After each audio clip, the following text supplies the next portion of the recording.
Hey, good morning everybody. Well, welcome back to the channel. I'm using my potato action camera today and not the fancy camera because it is snowing, and well, snow likes to melt on hot cameras and, you know, get them wet. But I'm out here with my buddy Stan, and Lance is on his way, and we are out here at a former claim of the claim owners up there. Maybe we'll meet Joe here in a little bit, but it is fluorite. Now, I know that the minimal focus distance on the Action 4 is like 12 inches or something, so you can't see it very well. But yeah, it's toasty, like 22 degrees January up in the Wawas. So I got up in here. Hey. In your Jeep? Oh, that's right. Very nice up here. Damn. This is kind of cool. Dolomite, maybe.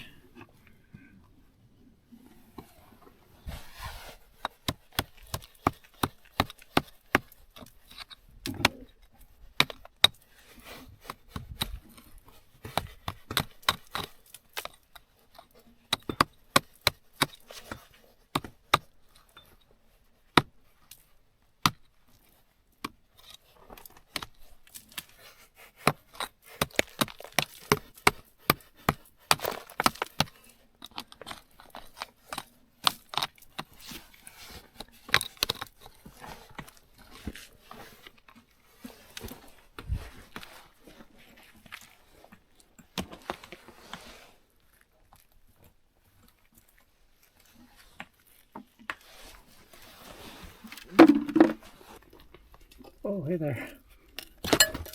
Let me give that thing a couple of whacks.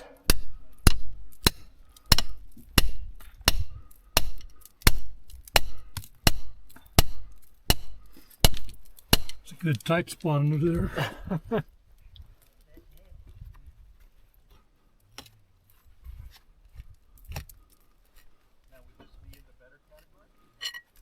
Ooh, I saw it wiggle. Yeah, but you started that. This will be a rock with co-owners. Get this out.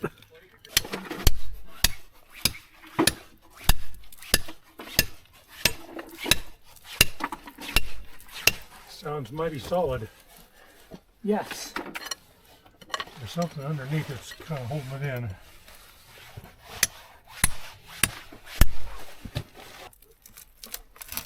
Well, that's not what I was going for. Could you hand me that pick right there? I think. Let me just show it to you. I wonder if it would help. That's some fluorite. Oh, you got it. Well, no, that's still there. That was just a chunk. Other piece. That's beautiful. Yeah. Okay, I just want this one piece. I was just thinking if this slipped in this way, Yeah, if you might be able to. you try it. You have a go. This is a community find. I think we gotta dig. Now that we Oh. got that piece off, I think we got to chip some more up there. Shadow, get out of there.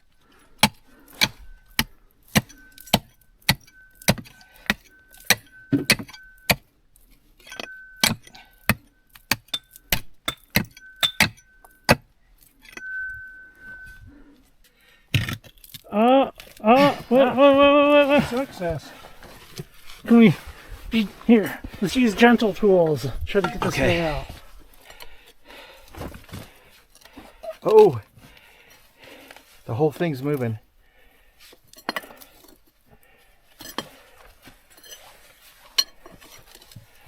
I'd put this in. So,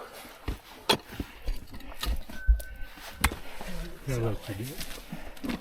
There, you've been working on it. You got to finish. let's try this. Yeah, don't steal the glory, Joe. It's so close. If you stay out just a little bit further on the rock, you have more leverage on it. Don't put your bit in quite Here. as far. Here. Let me. Yeah, you do, because I'm not quite sure what you're saying. Oh, I see what you're saying. Oh. Yeah. Little mechanical advantage. Okay. You've done it. You've done it. You did it. You did it, Jared. Okay, it's time for Lance to... Look at that. That's really nice. That's going to look so good, fully cleaned up, and putting the slabs on.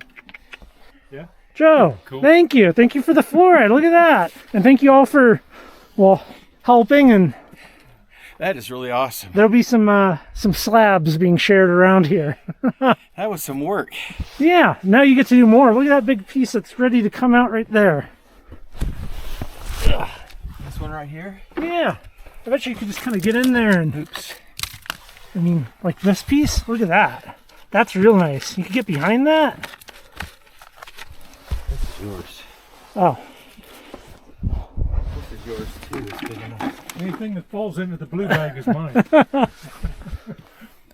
oh no, there goes some of it. Where'd that big one go? Okay, I'm walking back to the car because I have my Radia Code 103 Geiger counter, gamma spectrometer, and we're gonna do some mapping out here. This is a former uranium mine, so that should be pretty interesting. That's the big benefit, in my opinion, of the Radia Code is doing that. Now, really wish it wasn't snowing. The problem is Sony camera gets warm, and well, all the little snow will melt onto the camera, and it's a whole thing. You know, rockhounding worth destroying a perfectly good high-end Sony camera. So hopefully this comes out looking okay. Look at that. Just down at the car, 1,000 counts per minute. We got our mapping going. It'll take a minute, but that's gonna pop in here. So the background radiation at my house is about 300 counts per minute, 2,000.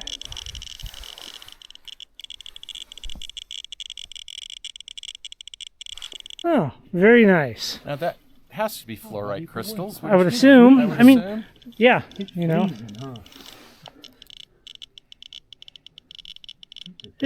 So background radiation here is like 1,000 to 2,000 counts per minute. Background radiation in cedar is 300. So definitely. You did get a reading? Oh yeah, it's reading right now. I wonder if that's why it turned my fingernails black. I think we should test your back by getting a giant piece of fluorite out.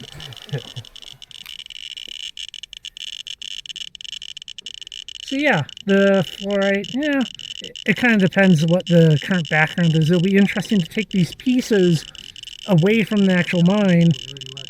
You know, we're 3,300 counts per minute.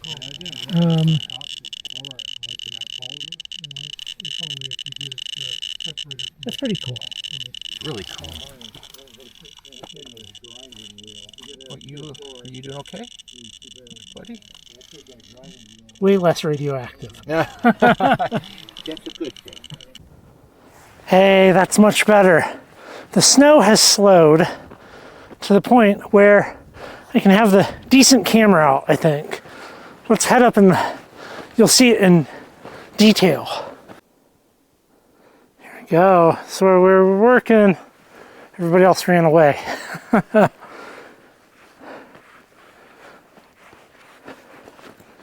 Some of what I got in the bucket already. Here we go. Now this is the way to see it. Look at that. Whew. Steep elevation up here for sure. I mean, so much good fluorite in here. This piece is fabulous. We got this banding that runs up.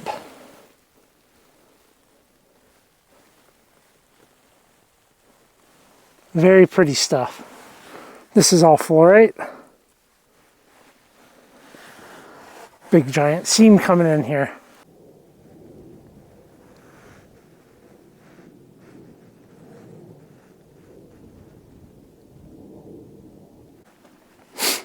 You're gonna have to forgive me a little bit here. I am all by myself and I'm without tripod. So, look at that.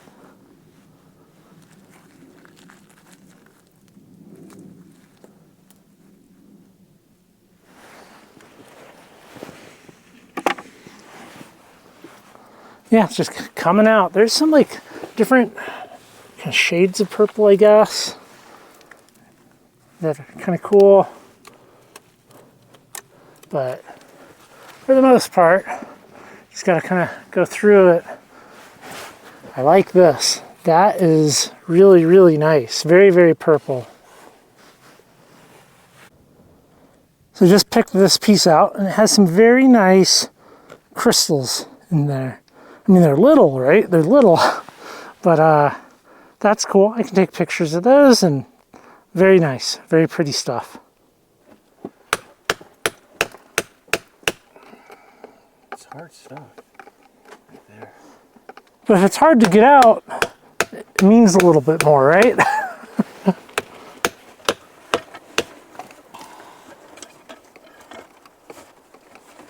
It was falling out right out of there for you, huh? Yeah, I mean, you could like look at these cracks. You know what? Maybe You know. I'll go right here. But like, yeah, you can see like there's some crystals in there, and There we go. Oh yeah.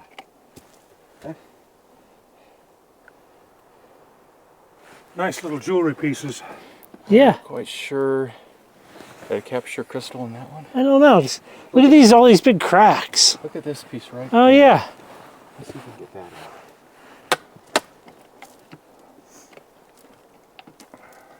The fun part of watching people do hard manual extractions is it's a little rewarding to watch. I get to see a good day's work. Yeah. No, I did a ton of chiseling.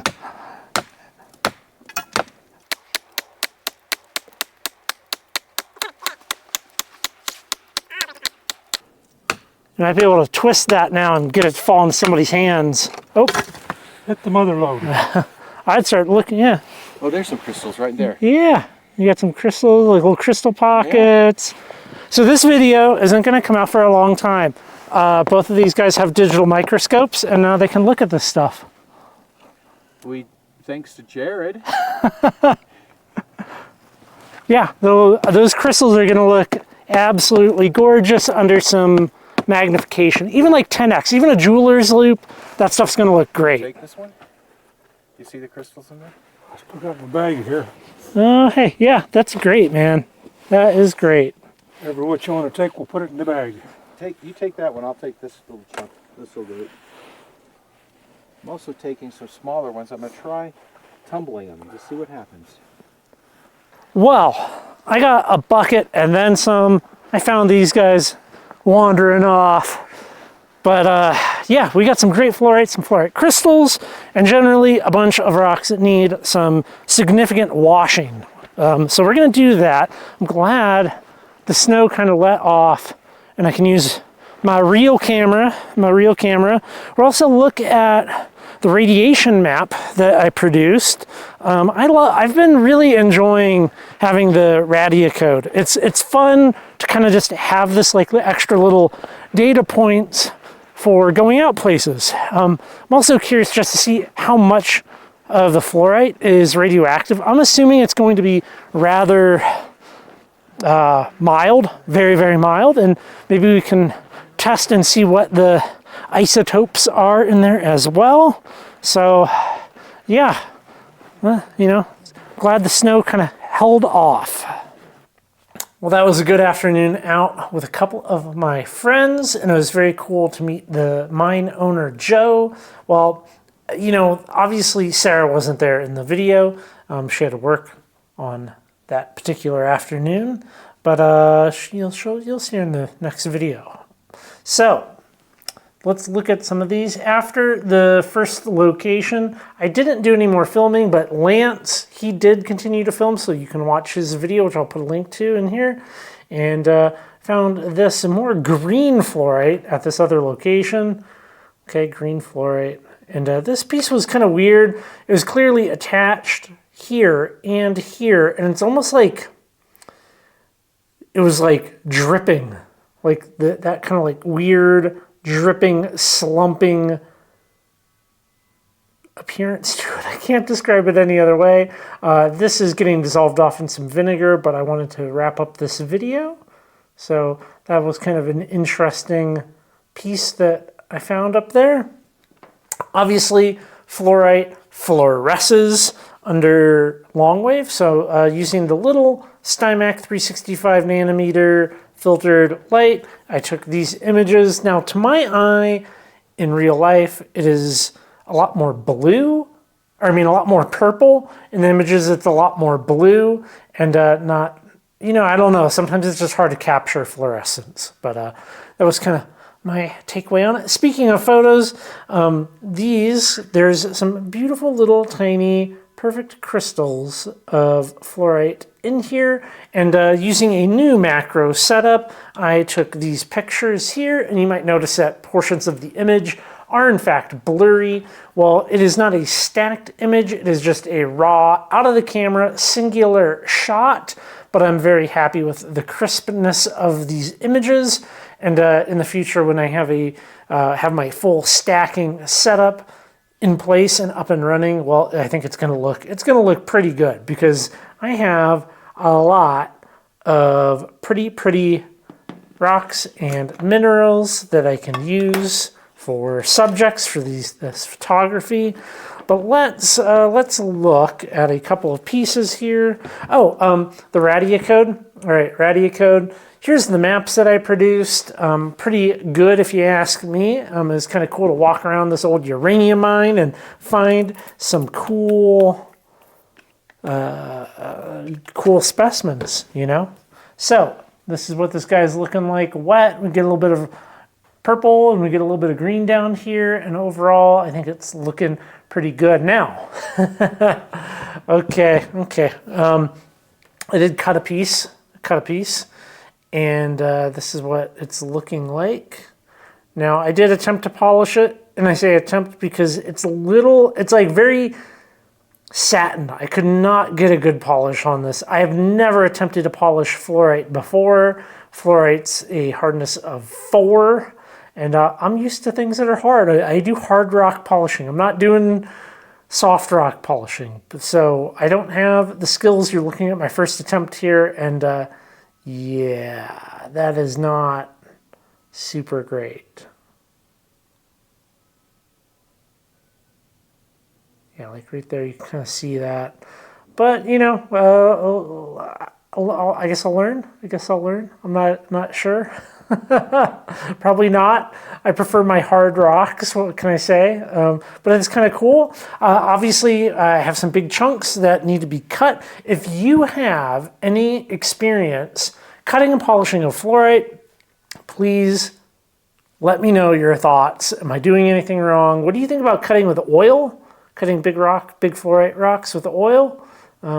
Yeah, chime in down below. I would appreciate it. I hope you enjoyed this. And, you know, a side note here real quick. I have gone rockhounding without Sarah 5 times. I counted. And, you know, after every time I'm like, no, I wish she was there. It's very much so a thing that we got into together. I mean, really, you know, little tangent here, but Sarah was the one that started all of this. You know, she was the one that was like, hey, let's head out to the Oregon coast. Let's go look for agates. And that sunk a deep hook into my brain. But yeah, fluorite. Let me know your thoughts. And maybe in the future we'll do some more cutting of this. And, you know, I just took this up to a 14,000 grit.